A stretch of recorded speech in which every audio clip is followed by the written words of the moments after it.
دجال پوری دنیا کا چکر لگائے گا.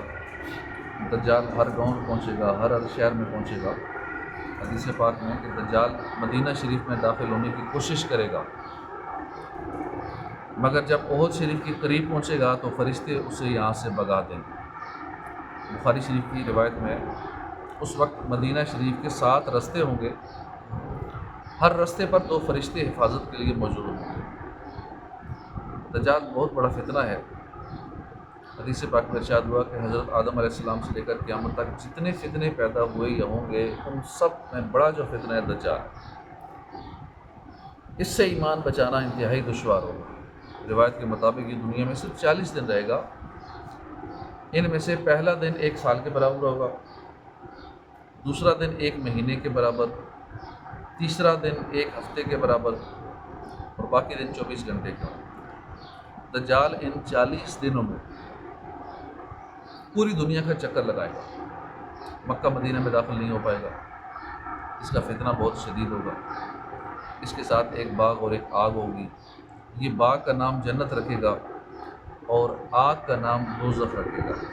خدائی کا دعویٰ کرے گا، مردے زندہ کرے گا، زمین اس کے حکم پر سبزہ اگائے گی، آسمان اس کے حکم سے پانی برسائے گا. اس کو ماننے والے بہت مالدار ہو جائیں گے. ویرانے میں جائے گا تو زمین کے اندر کے خزانے نکل نکل کر اس کے ساتھ بولیں گے. اس طرح کے اور بہت سارے شبہے دکھائے گا، لیکن حقیقت سے ان کا کوئی تعلق نہیں ہوگا. یہ سب جادو کے کرشمے ہوں گے. یہ مدینے میں جانا چاہے گا مگر جا نہیں سکے گا. اس وقت مدینہ پاک میں 3 زلزلے آئیں گے. وہاں جو منافق بظاہر مسلمان بن کر رہ رہے ہوں گے، وہ زلزلوں سے ڈر کر بھاگ جائیں گے اور دجال کے ساتھ مل جائیں گے. دجال کے ماتھے پر کاف فا را لکھا ہوگا، یعنی کافر. اسے ہر مسلمان پڑھے گا، غیر مسلم نہیں پڑھیں گے، وہ نہیں پڑھ سکیں گے. جب اس ساری زمین میں پھر پھرا کر فتنے پھیلا کر ملک شام پہنچے گا، یہ نماز فجر کا وقت ہوگا. تب حضرت عیسیٰ علیہ السلام آسمان سے اتریں گے. دجال حضرت عیسیٰ علیہ السلام کی سانس کی خوشبو سے ہی ایسے پگھلے گا جیسے پانی میں نمک گھلتا ہے. دجال آپ کی سانس سے دور بھاگے گا. آپ اس کے پیچھے تشریف لائیں گے اور اس کی پیٹھ پر نیزہ ماریں گے اور اسے جہنم پہنچا دیں گے. حضرت اسمہ بنت یزید فرماتی ہے، ایک دن پیارے آقا صلی اللہ علیہ وسلم ہمارے گھر تشریف فرما تھے. آپ صلی اللہ علیہ وسلم نے دجال کے متعلق بتاتے ہوئے فرمایا کہ دجال کے آنے سے پہلے 3 سخت سال ہوں گے. پہلے سال بارشیں نہیں برسیں گی. زمین سے جتنی پیداوار ہوتی ہے اس سے 2/3 پیداوار ہوگی.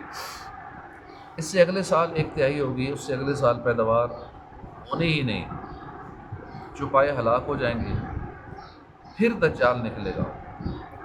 اس کی شدید ترین فتنے میں سے یہ بھی ہے کہ ایک دیہاتی سے کہے گا کہ اگر میں تمہارے اونٹ زندہ کر دوں تو مان جاؤ گے کہ میں تمہارا رب ہوں؟ دیہاتی کہے گا ہاں مان جاؤں گا. بس دجال ایک جن کو حکم دے گا کہ فوراً اس کے اونٹ کی شکل اختیار کر لے گا. دیہاتی سمجھے گا کہ میرا اونٹ زندہ ہو گیا. پھر دجال ایک شخص کے پاس پہنچے گا، اس کے والد اور بھائی کا انتقال ہو چکا ہوگا. اس کے لیے اس کے بھائی اور والد کو زندہ کرے گا. یعنی جنات کو کہے گا کہ اس کے والد اور بھائی کی شکل اختیار کر لو. وہ کر لیں گے. وہ شخص سمجھے گا کہ شاید یہ میرے بھائی اور میرے والد ہیں. اصل میں وہ جنات ہوں گے، کیونکہ جنات ہر ایک کی شکل بنا سکتے ہیں، کسی بھی انسان کی شکل میں آ سکتے ہیں. تو یوں لوگ اس کے دھوکے میں آ جائیں گے اور اسے خدا ماننا شروع کر دیں گے. راوی کہتے ہیں کہ اتنا کہنے کے بعد آپ صلی اللہ علیہ وسلم کسی کام سے تشریف لے گئے. واپس تشریف لائے تو دیکھا ہم سب غمگین بیٹھے تھے. فرمایا کیا ہوا ہے، کیوں غمگین ہو؟ عرض کہ یا رسول اللہ صلی اللہ علیہ وسلم، دجال کا سن کر ہمارے تو دل دہل گئے. فرمایا فکر مت کرو، اگر میرے ہوتے ہوئے دجال نکل آیا تو میں اس سے نپٹ لوں گا. اگر میرے ظاہری وصال کے بعد نکلا تو میرا رب میرے غلاموں کی حفاظت فرمائے گا. عرض کی یا رسول اللہ صلی اللہ علیہ وسلم، آج بھوک برداشت کرنا مشکل ہوتا ہے. اس وقت تو قات سالی ہوگی، مسلمان کیسے اپنا ایمان بچا پائیں گے؟ فرمایا کہ مسلمان تسبیح کریں گے، اسی سے ان کی جسمانی ضروریات پوری ہو جائیں گی، یعنی تسبیح کریں گے اسی سے بھوک پیاس مٹ جائے گی، کھانے پینے کی ضرورت نہیں رہے گی۔ کیسی شان ہے! آج ہم سبحان اللہ کہتے ہیں تو دل کو سکون ملتا ہے، روح کو تازگی نصیب ہوتی ہے۔ تو اس وقت مسلمان سبحان اللہ کہیں گے تو دل کو بھی سکون ملے گا، اور یہی جو سبحان اللہ کہنا ہے یہ کھانا بن جائے گا، یہی تسبیح کھانے اور پانی کا بھی کام کرے گی، اور اس سے پیٹ بھر جائے گا، یعنی ضرورت نہیں کھانے کی، ٹھیک ہے کاٹ پڑ جائے گا، روزی نہیں ملتی نہ ملے، سبحان اللہ کہنے سے پیٹ بھر جائے گا۔ اس سے ہمیں سبق ملتا ہے کہ ہمیں ذکر اللہ کی عادت بنانی چاہیے۔ سبحان اللہ، الحمدللہ، اللہ اکبر، یہ کلمات ہیں، اپنی زبان تر رکھنی چاہیے۔ حدیث پاک میں ہے 2 کلمے ہیں اللہ کو بڑے پیارے ہیں، زبان پر بہت ہلکے ہیں، آسانی سے پڑھے جاتے ہیں، میزان عمل پر بہت بھاری ہیں۔ کون سے کلمے؟ سبحان اللہ و بحمدہ سبحان اللہ العظیم۔ ایک مرتبہ سبحان اللہ کہنے سے جنت میں درخت لگتا ہے۔ یہ حضرت ابراہیم علیہ السلام کا ہمارے نام پیغام ہے۔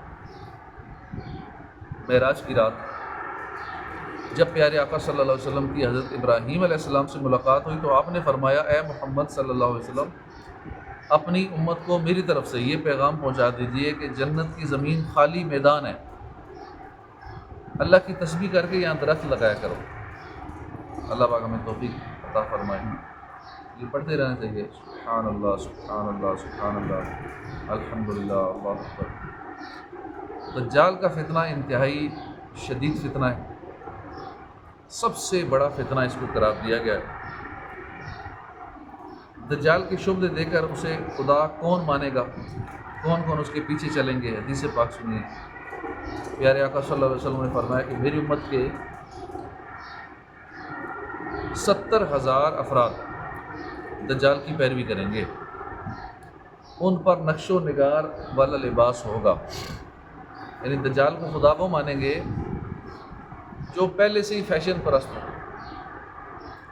جو پہلے سے ہی غیر مسلموں کی نقل کرنے والے ہوں گے، ان جیسی شکل و صورت بنانے والے ہوں گے، ان کا بیڑا غرق ہوگا، اور یہ دجال کو خدا مان کر جہنم کے حقدار ہو جائیں گے۔ یہ چوٹ کرنے والی بات ہے۔ دجال کے فتنے میں مبتلا وہ ہوں گے جو غیر مسلموں کی نقالی کرنے والے ہیں۔ افسوس آج ہمارے ہاں یہ نقالی بہت عام ہو چکی ہے۔ ہمارا پہناوا دیکھ لیں، لباس سنت کے مطابق نہیں ہے، چہرہ دیکھ لیں، چہرے پر سنت کا نور نہیں ہے، غیر مسلموں سے نقالی نظر آتی ہے۔ ہمارے گھروں کے انداز، ہمارے تعلیمی ادارے، ہماری سوچیں فکریں، یہ وہ کون سی جگہ ہے، وہ کون سا کام ہے جس میں لوگ غیر مسلموں کی نقالی نہیں کرتے؟ ڈاکٹر اقبال نے کہا تھا نا، وضع میں تم ہو نصارہ تو تمدن میں ہنود، یہ مسلمان ہیں جنہیں دیکھ کے شرمائیں یہود، یعنی لباس اور چاٹ ڈال اور طور طریقے غیر مسلموں والے ہو گئے۔ مسلمان کتنا عجیب ہو گیا کہ اسے دیکھ کر غیر مسلم بھی شرما جائیں۔ حدیث پاک کا خلاصہ ہے، 2 جہاں کے تاجدار رسول پرانوار صلی اللہ علیہ وسلم نے فرمایا، تم اگلوں کے طریقوں پر چلو گے، بالشت کے مطابق، گز گز کے مطابق، یہاں تک کہ اگر وہ گو کے سوراخ میں گھسے ہوں گے تو تم بھی ان کے پیچھے چلو گے۔ اس کی وضاحت یہ ہے کہ اگلوں سے یہ مراد ہے کہ اہل تورات اور اہل انجیل۔ پیارے آقا صلی اللہ علیہ وسلم کے ارشاد کا مطلب یہ ہے کہ تم بھی ان کی نقل کرنے والے بن جاؤ گے، اتنی زیادہ نقل کرو گے کہ جیسے 2 ہاتھوں کی ہتھیلیاں بالکل برابر ہوتی ہیں، یا ایک گز دوسرے گز کی بالکل برابر ہوتا ہے، یوں ہی تم بھی ان کے بالکل برابر چلو گے، یہاں تک کہ اگر وہ کوئی بالکل بے فائدہ کام کریں گے تم بھی ان کے دیکھا دیکھی بے فائدہ کاموں میں پڑ جاؤ گے۔ آج کل بھی لوگ ایسے ہی کرتے ہیں، غیر مسلم فلم ایکٹروں جیسا لباس پہنیں گے، انہوں نے کانوں میں بالیاں ڈالی ہیں تو یہ کانوں میں بالیاں ڈال لیں گے، وہ جیسے حرکتیں کریں گے یہ بھی ایسی شروع کر دیں گے، دیکھا دیکھی۔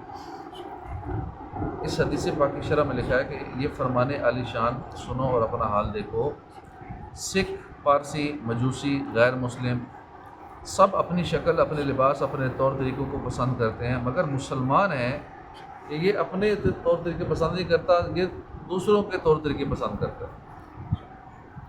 نقالی کرنے میں مسلمان لگے ہوئے ہیں، سر دیسی ہے، بال انگریزی ہیں، منہ دیسی ہے، زبان انگریزی ہے، غذا دیسی ہے، کھاتے انگریزوں کی طریقوں جیسے ہیں۔ یہ نقالی تو یہاں تک بڑھ چکی ہے کہ جن کاموں کا بالکل فائدہ ہی نہیں ہے نا، نقصان ہی نقصان ہے، تکلیف ہی تکلیف ہے، ان میں بھی نکالی کرتے ہیں۔ اب بلا داڑھی مڈانے میں کیا فائدہ ہے؟ کچھ بھی فائدہ نہیں ہے، نقصان ہی نقصان ہے صرف۔ تو جہنم کے حقدار بنیں گے۔ کھڑے ہو کر کھانا کھانے کی کیا فضیلت ہے؟ لوگ کھاتے ہیں، بیمار ہوتے ہیں، ڈاکٹروں کے پیر دھکے کھاتے ہیں۔ مرد چوٹیاں رکھتے ہیں، کیوں کہ فلاں ایکٹر کو دیکھا ہے چوٹی رکھتے ہوئے۔ عورتیں بے پردہ گھومتی ہیں۔ بے پردہ سے اب معاملہ کافی آگے نکل چکا ہے، بے پردگی بھی اب لفظ چھوٹا رہ گیا، بہت حالات آگے تک جا چکے ہیں، بے پردگی بڑی دور رہ گئی ہے۔